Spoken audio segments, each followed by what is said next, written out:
Hello everyone. आज हम करने वाले हैं एचपी पटवारी का प्रीवियस ईयर है। ठीक है, जीके का सेक्शन रहेगा जो कि 2016 में पूछा गया है। तो चलिए देखते हैं क्या पूछ रखा है एग्जाम में। फर्स्ट क्वेश्चन है, पंजाब के पहाड़ी क्षेत्रों का हिमाचल प्रदेश में कब स्थानांतरण हुआ? When were the hilly areas of Punjab transfer to Himachal Pradesh? Then we have four options. A 1 November 1966, B 1 October 1956, C 1 January 1971, D 15 August 1972। तो जल्दी से बताइए कब हुआ था। तो आप ये हुआ था 1 नवंबर 1966। ठीक है, यानी कि option A is right answer. देखिए हुआ क्या था कि वर्ष 1966 में पंजाब का पुनर्गठन किया गया था। ठीक है, जिससे क्या हुआ कि पंजाब और हरियाणा दो राज्य बन गए थे। और इसी के साथ संजौली, बराड़ी, कुसुमपट्टी आदि क्षेत्र जो पहले पंजाब में थे, ठीक है, तथा साथ में नालागढ़ भी जो कि पंजाब में थे, उन्हें क्या किया गया था, एचपी के अंदर शामिल कर लिया गया था। जब ये सब जो पंजाब के पहाड़ी क्षेत्र से जो हिमाचल के अंदर इसको डाला गया, तो उससे क्या हुआ कि हिमाचल प्रदेश का जो क्षेत्रफल है वो कितना हो गया था। और ये जो क्षेत्रफल है वो भी एग्जाम में पूछा जाता है, तो ध्यान में रखिए। ये हो गया था 55,673 वर्ग किलोमीटर। ठीक है, तो इतना है इसका क्षेत्रफल, किसका, एचपी का। नेक्स्ट है, भुंडा उत्सव किससे संबंधित है? Bhunda festival is associated with whom? Then we have four options. Then इसका जो राइट आंसर हो जाएगा वो है ऑप्शन ए, परशुराम। ठीक है, तो किससे संबंधित है भुंडा उत्सव? ये है हमारा परशुराम से संबंधित है, यानी कि A option is the right answer. इसी के साथ जो पॉइंट आपने याद रखना है कि जो भुंडा त्योहार है, ठीक है, ये मनाया कहाँ जाता है? तो ये मनाया जाता है निरमंड में। कहाँ पर? निरमंड में। और ये मनाया जाता है हर 12 साल के बाद। तो ये चीजें आप ध्यान में रखिए, 12 साल बाद। नेक्स्ट है, कौन सी पर्वत श्रृंखला हिमाचल प्रदेश को तिब्बत से अलग करती है? Which mountain range separate Himachal Pradesh from Tibet? तो ये है आपकी जास्कर, यानी कि option D is the right answer. Next में पूछ रखा है, 19वीं शताब्दी के पहले दशक में हिमाचल प्रदेश पर आक्रमण करने वाली गोरखा सेना का कमांडर कौन था? Who was the commander of the Gorkha army that invaded Himachal Pradesh in the first decade of the 19th century? Then we have four option। तो जल्दी से बताइए। तो इसका जो राइट आंसर होगा वो हो जाएगा ऑप्शन बी। ठीक है, अमर सिंह थापा, यानी कि option B is right answer.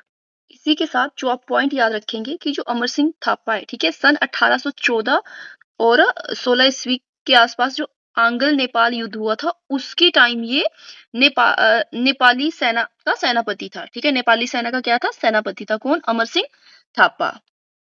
Next है, 1809 ईस्वी में ज्वालामुखी संधि किन किन के बीच में हुई? The treaty of Jwalamukhi was signed between whom? Then we have four options. तो ध्यान में रखिए कि जो 1809 ईस्वी में ज्वालामुखी संधि हुई थी वो हुई थी राजा संसार चंद और राजा रणजीत सिंह के बीच में। ठीक है, और इसी के साथ ये जो सन दे रखा है 1809, तो ये ध्यान में रखिए कि कब हुई थी। कभी कभार एग्जामिनर क्या पूछ लेता है कि राजा संसार चंद और राजा रणजीत सिंह के बीच में संधि कब हुई थी। ठीक है, तो कब हुई थी? ये हुई थी 1809 में। नेक्स्ट है, नेक्स्ट में पूछ रखा है, हिमाचल प्रदेश में सबसे पुरानी जल विद्युत परियोजना कौन सी है? Which is the oldest hydro electric project in Himachal Pradesh? Then we have four option. तो इसका राइट आंसर हो जाएगा ऑप्शन बी। ठीक है, शैनन, जो कि कहाँ पड़ती है? जोगिंदर नगर में।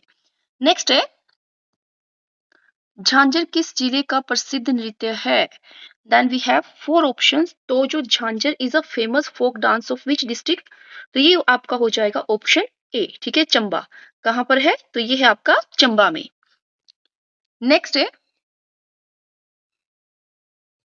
हिमाचल प्रदेश में राज्यसभा में कितने सदस्य चुने जाते हैं? How many members are elected to the Rajya Sabha from Himachal Pradesh? Then we have four option. तो इसका राइट आंसर हो जाएगा ऑप्शन बी। कितने चुने जाते हैं? तीन। ठीक है, और अगर लोकसभा पूछा जाए तो उसके होंगे चार। कभी कभार एग्जामिनर लोकसभा के भी पूछ लेता है, तो ध्यान में रखिए चार होगा। नेक्स्ट है, भारत सरकार की स्मार्ट सिटी योजना के अंतर्गत हिमाचल प्रदेश का कौन सा शहर चुना गया? तो उस वक्त की बात है ये, जब ये एग्जाम कलेक्ट करवाया गया था 2016 में, तो ये था आपका धर्मशाला, यानी कि option B is the right answer. Next है 18 फरवरी 1948 को हुए सुकेत सत्याग्रह का नेतृत्व किसने किया था? Who lead the Suket Satyagraha on 18 फरवरी 1948? तो ये किया था किसने? पंडित पद्म देव, यानी कि option D is the right answer. Next है कौन सी नदियों का समूह बंगाल की खाड़ी में गिरता है? Which group of rivers drain into the bay of Bengal? Then we have four options, तो ये हो जाएगा आपका ऑप्शन ए ब्रह्मपुत्र गंगा गोदावरी। ठीक है, ब्रह्मपुत्र गंगा और गोदावरी। नेक्स्ट है निम्नलिखित वायुमंडल की परतों को पृथ्वी की सतह से ऊपर की ओर क्रमबद्ध लिखिए। Arrange the flowing layers of the atmosphere from the earth surface upwards. तो इसको अब अरेंज करना है हमने, तो यहाँ पर चारों लेयर्स के नाम दे रखे हैं, ठीक है, और साथ में ऑप्शंस भी दे रखी है। तो किस तरह से अरेंज होगा, तो चलिए देखते हैं करके। देखिए, अगर हम इसको पहले असेंडिंग ऑर्डर में लगाएंगे तो ये लिख रही हूं मैं एक ट्रिक, TSMTE। ठीक है, ये एक ट्रिक है असेंडिंग ऑर्डर याद रखने के लिए। तो टी से आपका हो जाएगा ट्रोपोस्फियर, एस से हो जाएगा स्ट्रेटोस्फियर, एम से हो जाएगा मेजोस्फियर, और ये वाले टी से हो जाएगा थर्मोस्फियर, देन एक्सोस्फियर। ठीक है, तो अब इसी के अकॉर्डिंग अरेंज करके अगर देखा जाए तो सबसे पहले आ जाएगा हमारा क्या? ट्रोपोस्फियर, यानी कि क्षोभमंडल। देन उसके बाद आ जाएगा स्ट्रेटोस्फेयर, है ना, स्ट्रेटोस्फेयर।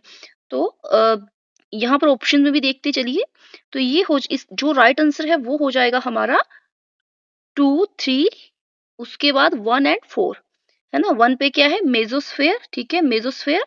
देन 4 पे आ गया एक्सोस्फेयर। ठीक है, तो कुछ इस तरह से इसका क्रम रहेगा। नेक्स्ट है मानव पाचन तंत्र में पाचन की प्रक्रिया प्रारंभ कहाँ से होती है? Where does the process of digestion begin in the human digestive system? Then we have four option.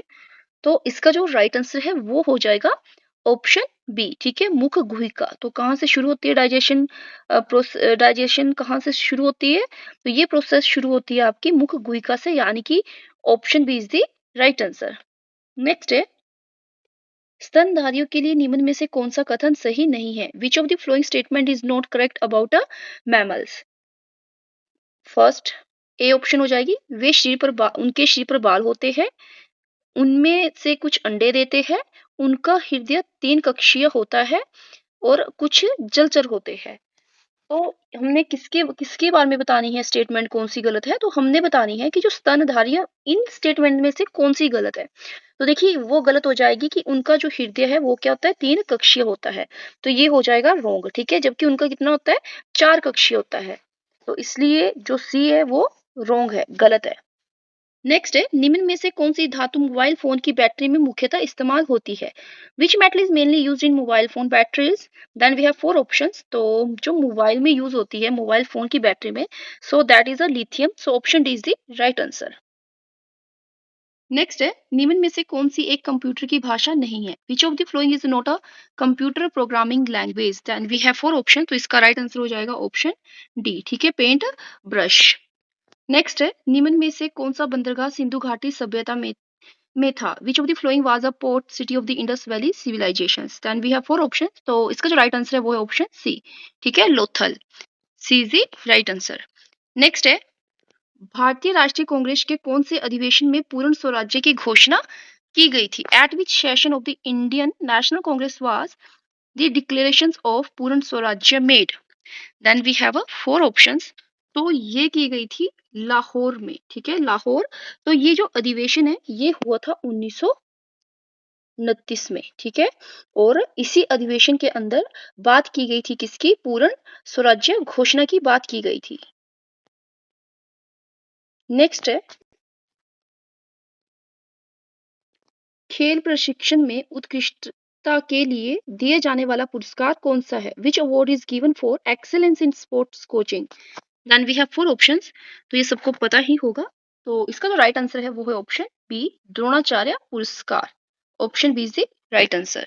Next है एंड लास्ट है 29 मई 2016 को आईपीएल प्रतियोगिता किस टीम ने जीती? ठीक है, जो आईपीएल 9 की प्रतियोगिता थी वो किस टीम ने जीती?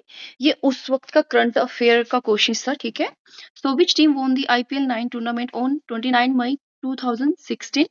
देन इसका जो राइट आंसर है वो है ऑप्शन डी, ठीक है, सनराइजर्स हैदराबाद।